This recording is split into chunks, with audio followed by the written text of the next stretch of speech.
¿Qué tal? ¿Cómo están? En esta ocasión nos encontramos con Daniela Muñoz. Ella es médico, filósofa y además pianista, y nos va a hablar de la diversidad sexual. Muchas gracias por aceptar. Gracias, Ricardo. Y me gustaría empezar esta entrevista preguntando qué es la diversidad y qué es el movimiento LGTB.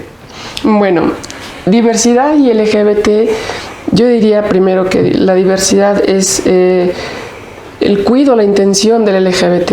Y LGBT no nada más se queda en esas sílabas, tiene otras más que las vamos a decir rápidamente, explicar rápidamente.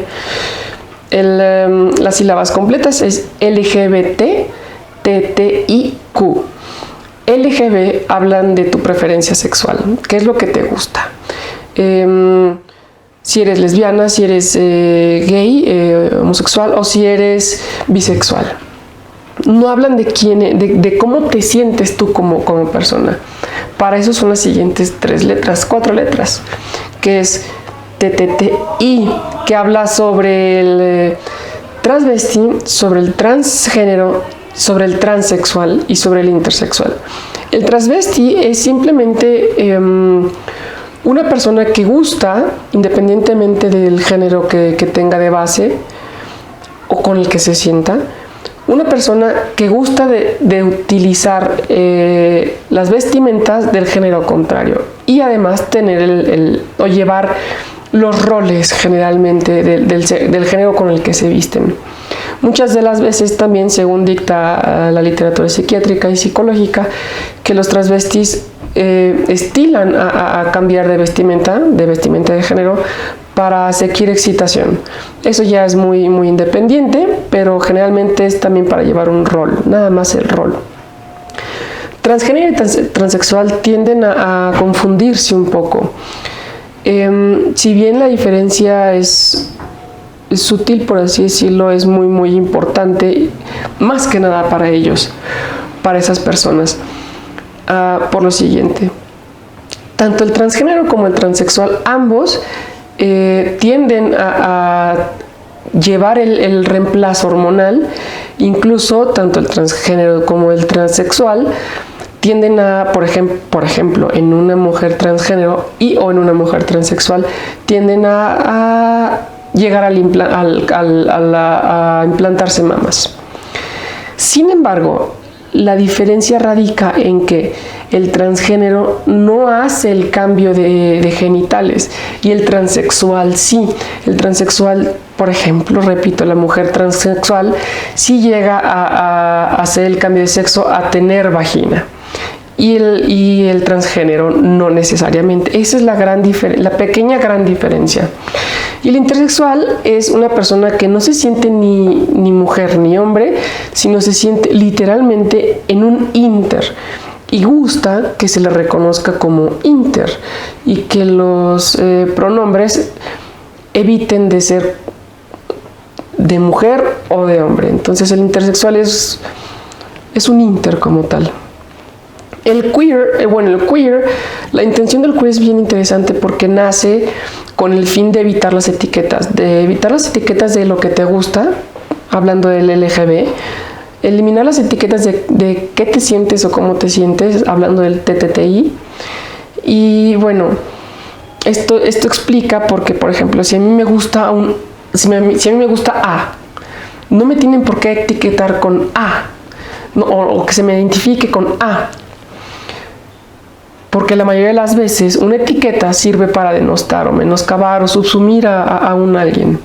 Esa es la intención del queer. Que bueno, queer pues, también ya es otra etiqueta, ¿no? Te pueden decir, pues tú eres queer.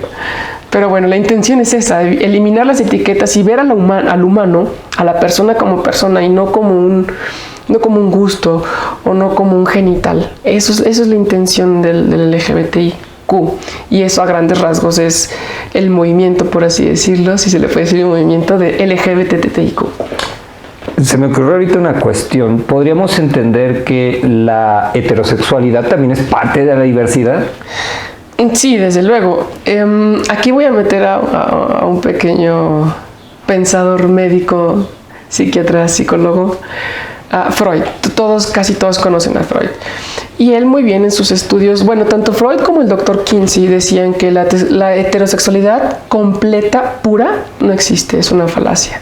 Lo que existe es un humano bisexual que se inclina mucho más a un género o a otro, o un bisexual que pues sí puede reconocer o que sí reconoce que puede gustar de ambos, pero la heterosexualidad como tal, pura, pues podría decirse desde la psiquiatría y la psicología que es una falacia.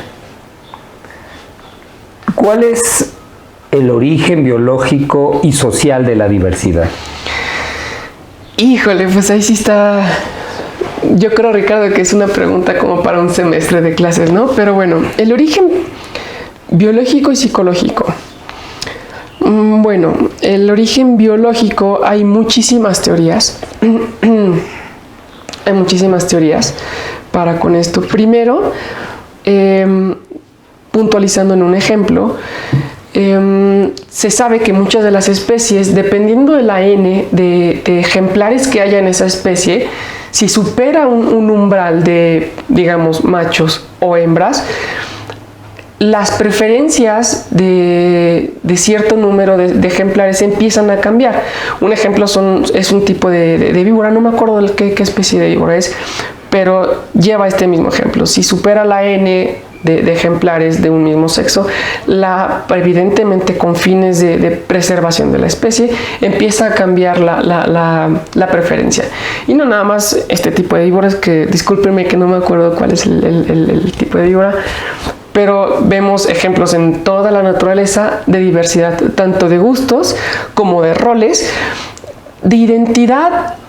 Está un poco más difícil hablar de identidad porque ahí tendríamos que empezar a hablar de que el yo existe en el animal, que no estoy ni negándolo ni aceptándolo, pero es algo muy complejo de lo que se trataría, ¿no? Sin embargo, sí vemos ejemplos de diversidad en la naturaleza. ¿Y cuál es el origen? La diversidad, la biología es diversidad per se. El origen es sí mismo.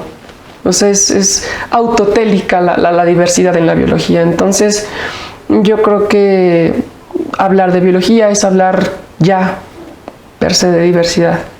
Ok, se me ocurre alguna vez, hay datos que le escuché a una doctora, una neuróloga del UNAM, Feggy Ostrowski, que hablaba de que hay una tasa constante de homosexualidad, digamos, en la humanidad, y que eso habla de una raíz biológica, porque es una tendencia. Y por otro lado vemos el caso de Grecia, en específico de Atenas, ¿no? Donde se dio esta práctica rompiendo con lo común. Claro.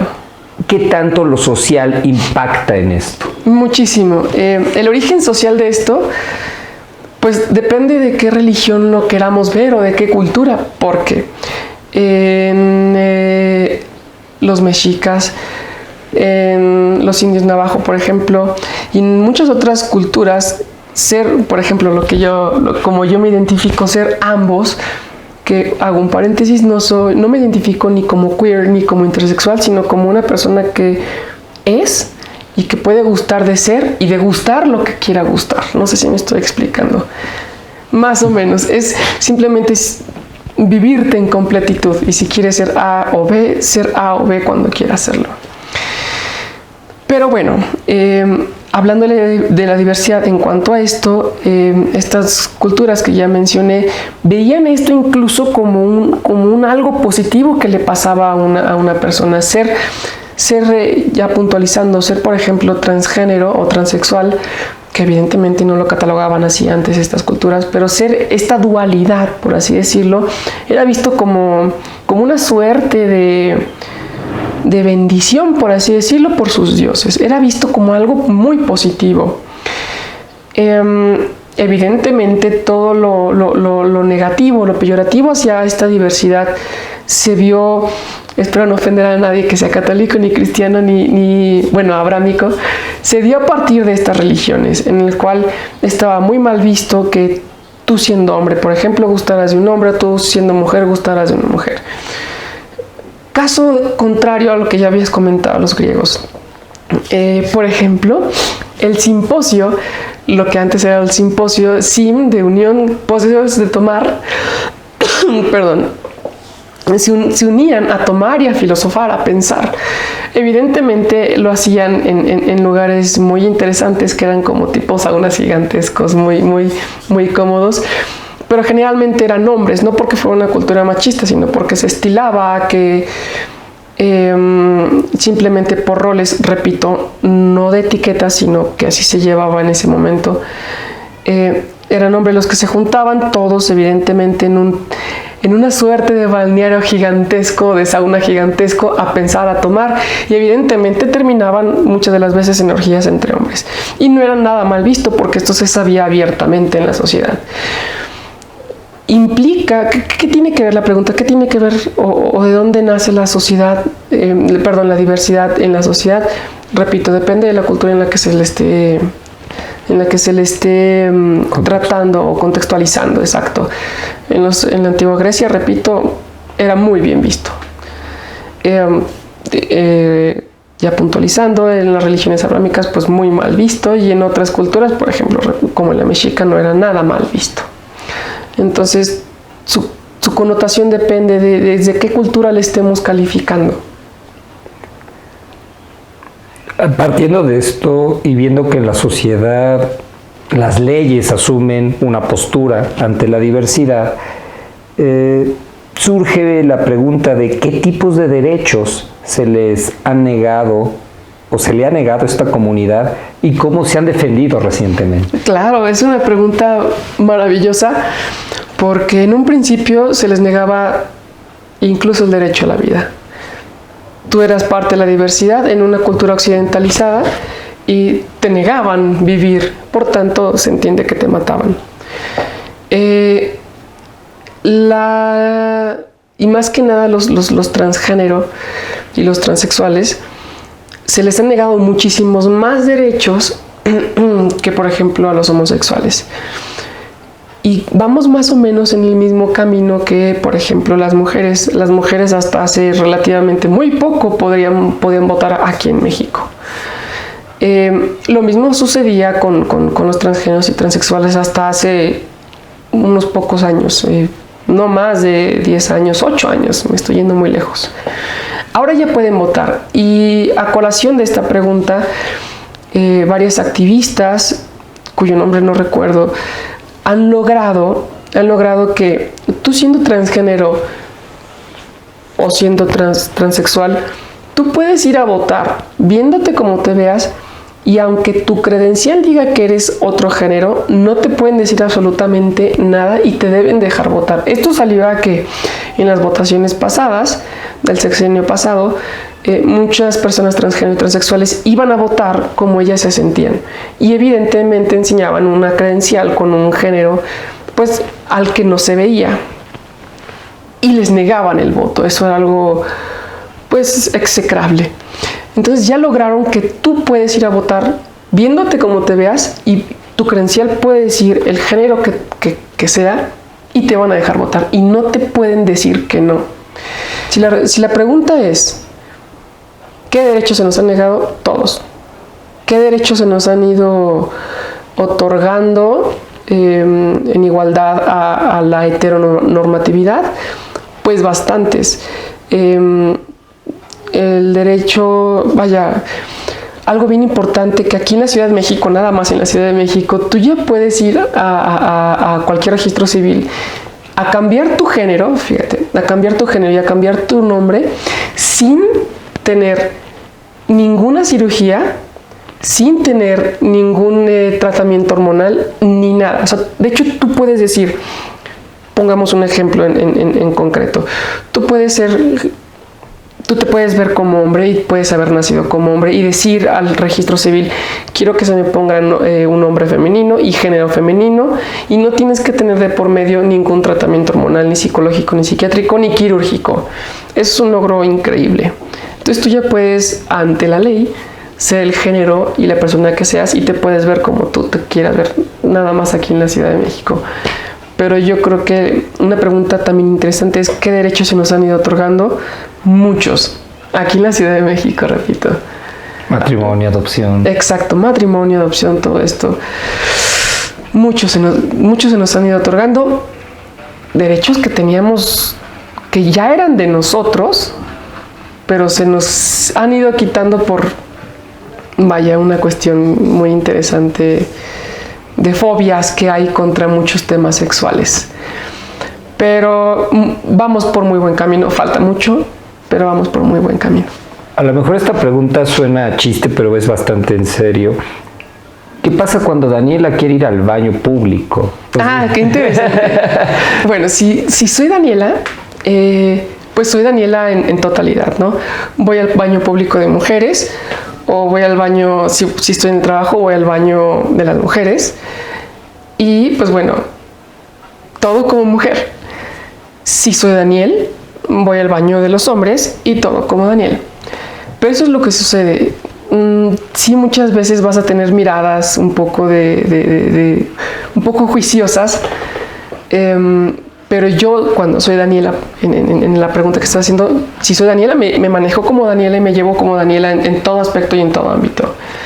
Y si soy Daniel, también. Ojo, no me estoy estereotipando, no estoy diciendo que me gusta vivir un estereotipo u otro, sino que simplemente, si se me pregunta otra vez por mí, yo soy un individuo, una persona como cualquier otro individuo, como cualquier otro humano, que le gusta vivirse, si se permite decirlo así, a completitud. Se gusta de vivirse a ambos sexos, porque en lo personal pienso que si nada más vives uno, estás viviendo la mitad de lo que pudiera vivir un humano. Entonces trato de vivirme ambos. Y si soy A y vivo A, y si soy B, vivo B en su completitud. Esta inquietud, ¿cómo surge en ti? ¿Cómo pasa esto? Pues eso es bien interesante también, porque desde que tengo conciencia siempre he querido ser mujer. Nunca me ha disgustado ser hombre. Cuando soy hombre me encanta, y cuando soy mujer también me encanta ser mujer. Pero ¿cuándo y cómo? Desde que tengo conciencia de mí, siempre he querido ser ambos. No me podría explicar, o no podría dar una respuesta concreta ni lógica de esto en este momento, pero siempre, desde siempre he querido ser ambos, y siempre me he sentido ambos. Okay. ¿Qué retos tiene la humanidad ante la diversidad? Vaya, yo creo que el reto principal de la humanidad es saberse diversa, toda en sí, sí, pero saberse también en igualdad. ¿Igualdad de qué? De humanidad. No te hace más humano ni menos humano un gusto o una identidad, o por ejemplo, en qué trabajas, o qué tienes o qué no tienes, o a dónde viajas o a dónde no viajas. El que hagas lo que hagas y el que te sientas como te sientas no te va a quitar, es decir, no te va a restar ni te va a dar más humanidad. El reto más grande es aceptar la diversidad que hay en la humanidad, y cabe eso, sabernos iguales en humanos. Ese es el más grande reto. Y si te hiciera una pregunta, aprovechando el perfil del canal, sobre la lectura filosófica que tú le darías a la diversidad desde tu trabajo intelectual, que además trabajas temas muy relacionados con la identidad y la conciencia, ¿qué podrías decirnos al respecto? Temas filosóficos sobre la sexualidad. Bueno, sobre la diversidad, ¿qué opinas? ¿Cuál es tu postura filosófica? Una postura filosófica, yo creo que amplísima, Ricardo, amplísima. No podría expresarme otra vez en un semestre de clases sobre esto, pero mi postura filosófica sobre la diversidad es que, si bien no podemos negar al otro, a la alteridad, a la otredad, como un diferente a mí, porque soy otro en tiempo, en espacio, en calidad y en cantidad, soy igual al otro en la cualidad de humano, y por tanto merezco tanto el mismo respeto, merezco tanto los mismos derechos, y merece el otro el mismo servicio de mí, como yo merezco el servicio del otro. Servicio en darte al otro, en simplemente servir por servir, ayudar por ayudar, ser para el otro nada más por ser para el otro, sin etiquetas. Yo creo que mi postura filosófica sería esa, ver a la otredad como un yo, pero desde el yo que me encarna en mi humanidad. Es mi postura filosófica. Y tal vez con esto cerraría, que ya es un poquito más concreto o menos ambicioso. Desde tu experiencia, ¿cuáles han sido tus mayores satisfacciones, tus mayores frustraciones en lo cotidiano al vivirte así? Bueno, mi experiencia, yo creo que ha sido un poco diferente a lo que vive estadísticamente la mayoría de las personas que son LGBTIQ, y más que nada TTT o transexuales transgéneros, que es donde más se me tiende a mí a encasillar. Mi experiencia ha sido un poco atípica, porque hasta el momento no he tenido un solo gesto de denostación, no he tenido una mala cara, no he tenido nada discriminativo hacia mi persona. No sé a qué se deba, si me sé manejar en los lugares o en los tiempos, pero hasta el momento no he tenido algún gesto público, por ejemplo, peyorativo. Sí he pasado por momentos difíciles, porque es lógico todavía en esta cotidianidad que pases por estos momentos si eres parte del LGBTIQ. Por ejemplo, mi divorcio fue por eso. He también perdido relaciones por ser quien soy. Duele mucho, pero no se me ha denostado mi calidad de persona. He tenido muy buena suerte. Estudio posgrado, estudio licenciatura, no he tenido ningún gesto malo en esto. Mis pacientes, por ejemplo, no me han dicho absolutamente nada, me reciben muy bien, como la doctora Daniela, en la universidad, mis alumnos, todo muy bien. La verdad es que no he tenido mi experiencia, como lo comento, ha sido algo atípica, porque sé que sí existe la discriminación, sí hay, sí te corren de empleos, sí te gritan en la calle, sí te golpean en la calle, sí te pueden matar en la calle. Entonces, y pasa todos los días. Entonces, mi experiencia ha sido un poco atípica, ha sido maravillosa, yo la califico así. Tengo trabajo como Daniela, yo estoy contratada como la doctora Daniela, y pues mi experiencia ha sido muy, muy, muy bonita. Yo creo que influye mucho la seguridad con la que tú vayas ante el mundo. Si sabes quién eres, si eres A o B o AB, y te demuestras ante el mundo con seguridad de ti, creo que el mundo lo toma de una perspectiva muy diferente, que es lo que yo creo que ha pasado en cierta parte en mi experiencia familiar. Pues, ¿qué les puedo decir? Desde un principio siempre fue fuerte la noticia, pero siempre he tenido el apoyo de todos, y siempre me han dicho que me van a amar y me van a aceptar como yo sea. También el apoyo que he tenido por parte de la familia creo que ha sido a veces atípico, porque en muchas de las familias te corren, no te vuelven a hablar, como dicen trilladamente, te desheredan, y a mí no. O sea, el apoyo y la aceptación que he tenido de parte de mi familia ha sido increíble, ha sido maravilloso.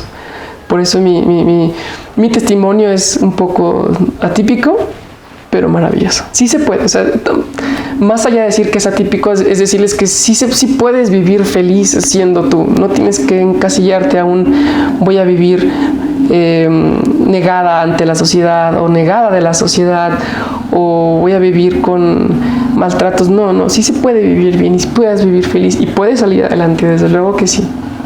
Ok, pues muchísimas gracias. Muchas gracias, Ricardo.